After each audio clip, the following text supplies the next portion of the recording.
Vamos a mais uma lista. Nessa lista nós estamos começando por uma questão de gráfico. E eu acho muito importante, desculpa, antes de começar a questão em si, todas as vezes que vocês têm uma questão de gráfico, vocês ficarem atentos ao que o gráfico diz a vocês.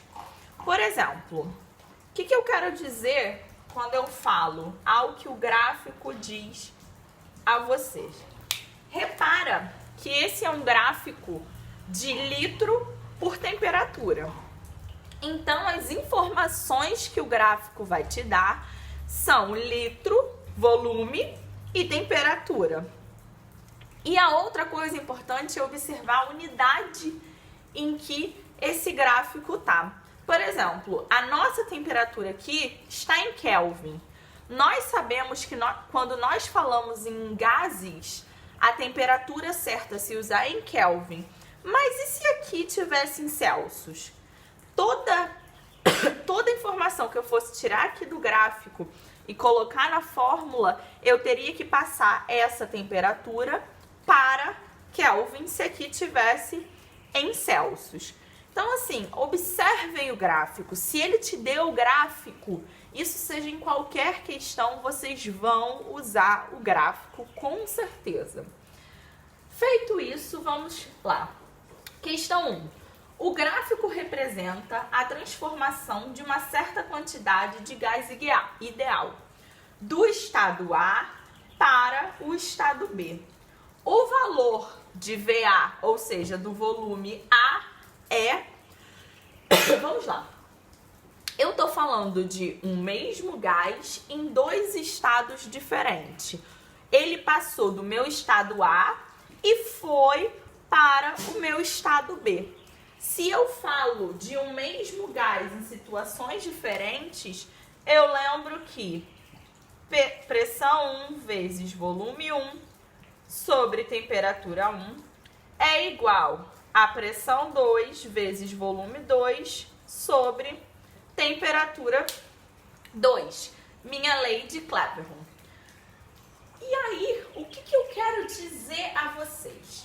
Que se eu tenho um gráfico que ele só me dá volume e temperatura e ele pede justamente a temperatura em um dos dois estados e ele não fala nada comigo sobre pressão, eu posso considerar que a pressão desse gás é igual.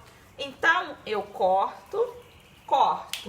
O que me resta da fórmula é volume 1 sobre temperatura 1 é igual a volume 2 sobre temperatura 2. Resolvendo, quais informações eu vou colocar aqui? As informações que o gráfico me dá.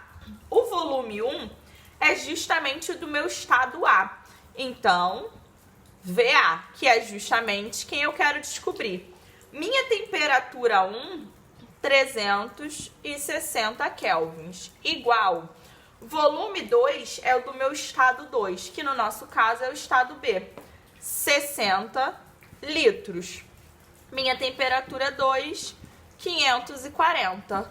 Multiplico cruzado, eu fico com 540 VA é igual 360 vezes 60 me dá 21.600. Volume A é igual a 21.600 dividido para 540. Volume A me dá 40 litros. E aí, como saber se essa minha resposta final está certa? Observe uma coisa, o meu gás saiu desse estado e foi do estado A e foi para o estado B. No estado B, eu disse que o volume dele está 60. Faz sentido que o meu volume A seja 40? Faz, um volume menor. E faz sentido se esse cara aqui fosse maior que 60? Não faz. Um gráfico, ele sobe, ele não desce, ele não diminui. Ó, a setinha tá para lá, isso significa que os números tendem a aumentar. Então faz sentido esse cara valer 40 litros. Eu vou direto para a questão 2,